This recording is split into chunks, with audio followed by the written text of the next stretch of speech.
জায়গায় রাখছে, আমি জাস্ট রিকশাটা নিয়ে যেতে পারছি না। স্যার আপনাদের কিন্তু হয়তোবা পুলিশের কিছু সদস্য বাইরে দাঁড়াচ্ছিল, তাদের কিন্তু উচিত ছিল যে মন মানসিকতা যে চেঞ্জ করা, যে বলতেছে না যে এত বলতে পারতেছে, তাদের কিন্তু মন মানসিকতা চেঞ্জ করা দরকার ছিল। তাদের উচিত ছিল হয় আমাকে একটু সাহায্য করা, তারা যখন দেখতেছে আমার হাতে একটা স্ক্র্যাচ আছে, তারা আমাকে টিটকারি মারতেছে স্যার, যে আপনি হেঁটে যান স্যার, আপনি হেঁটে যান স্যার, এটা কিন্তু একটা টিটকারি স্যার।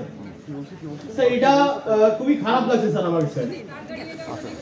স্যার স্যার স্যার গাড়ি থাক স্যার, গাড়ি নিয়ে আমার কোনো সমস্যা নেই স্যার, কিন্তু কথা হচ্ছে কি ওখানে যে পুলিশ সদস্যগুলো আছে তারা আমাকে যখন টিটকারি মারতেছে, যখন দেখছে যে আমার হাতে একটা লাঠি স্ক্র্যাচ আছে, তারপরেও তারা বলতেছে আপনি হেঁটে যান। স্যার আমি তাদেরকে একটু পিছন থেকে বললাম কি একটু জোরে বলেন।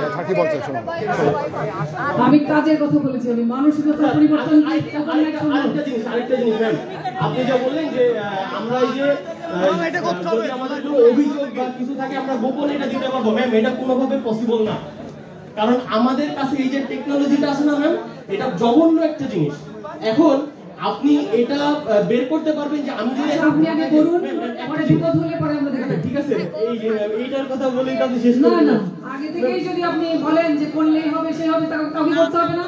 আপনারা জুলাই বিপ্লব করেছিলেন না, কে জীবনে ঝুঁকি নেননি। ম্যাম আমি বলি এটা নিয়ে যদি আমি ঢাকায় যাই না, আপনি আমাকে বলে দিতে পারবেন যে ঢাকায় আজকের দিনে কত মানুষ নতুন এন্ট্রি হয়েছে, কত মানুষ বের হয়েছে, তার সম্পূর্ণ ডিটেইলস আপনি বের করতে পারবেন।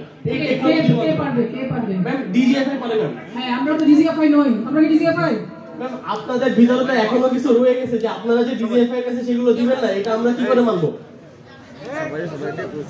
মানে কি বলছেন, আমরা কি বিদেশি নাকি? না না না আমি এটা বলি না, আমার কথাটা আপনি অন্যদিকে নিয়ে যাবেন না, আমার হয়তো এইভাবে বলার কোনো অভিজ্ঞতা নাই, আমি জাস্ট তারপরেও বলতেছি। স্যার আরেকটা জিনিস স্যার, সরি জি জি অবশ্যই একটু বলি স্যার, ভাই আপনি বসবেন কাইন্ডলি, একটু বসতেন তাহলে মনে হয় একটু সহজ হতো। একটু বসেন কাইন্ডলি, একটু বাধা দিয়েন না, বাট আমার বলতে দেন। যত ভাই যারা আছেন একটু কাইন্ডলি বসেন। স্যার আমি একটা কথা বলি স্যার, আমাদের ফোনে অনেক ডিটেইলস ছিল স্যার। জি জি 18 তারিখে স্যার গুলিবিদ্ধ হই, আমার ফোনে অনেক ডিটেইলস ছিল স্যার। আমি যে হসপিটালে ছিলাম নিটোর, ওখান থেকে ওখানে গুলিবিদ্ধ অবস্থায় দুইটা ভাইকে অ্যারেস্ট করা হয়েছিল। তো আমাদের কি করা লাগছে, আমার ফোন থেকে সম্পূর্ণ ডকুমেন্টস ডিলিট করা লাগছে, প্লাস আমরা তো ডিলিট করার পরে রিসাইকেল বিনও কিছু থাকে স্যার, সেটা পর্যন্ত ডিলিট করা লাগছে স্যার। তাহলে আমরা তো স্যার কোনোভাবে কন্ট্রিবিউট করতে পারতেছি না। এখানে কিছু বিষয় আছে এমন, আমাদের মুখের কথা তো স্যার আপনি বিশ্বাস করবেন না, যে বা আদালত বিশ্বাস করবেন না যে আমি আমার সাথে এই ঘটনা ঘটছে, আমি তো বানাই বলতে পারি। না না, আমি একটু করে এখানে কনফিউশন আছে।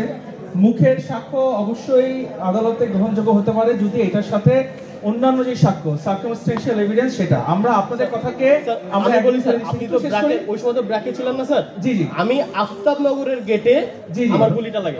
একটু করে বলি, জি জাস্ট একটু করে।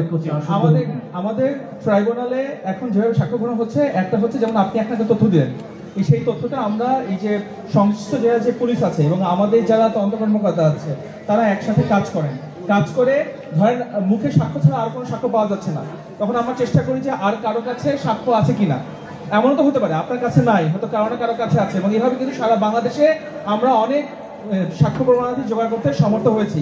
কিন্তু আপনি যদি না বলেন এই যে প্রাথমিক যে তথ্যটা, সেটা কিন্তু আমরা জানবো না, কারণ আমাদের পক্ষে একই সাথে সব জায়গায় থাকাটা সম্ভব না। তার মানে যে কোনো ইনফরমেশন, এটা মুখের কথা হোক আর ভিডিও হোক, সব সময় অমূল্য। পরে আমরা ডিসাইড করব যে এটা নিয়ে কি করতে হবে। আর আপনি পুলিশের কথা বলছেন, দেখুন সত্যি কথা বলতে আমি একটা জিনিস বলবো, আমরা যদি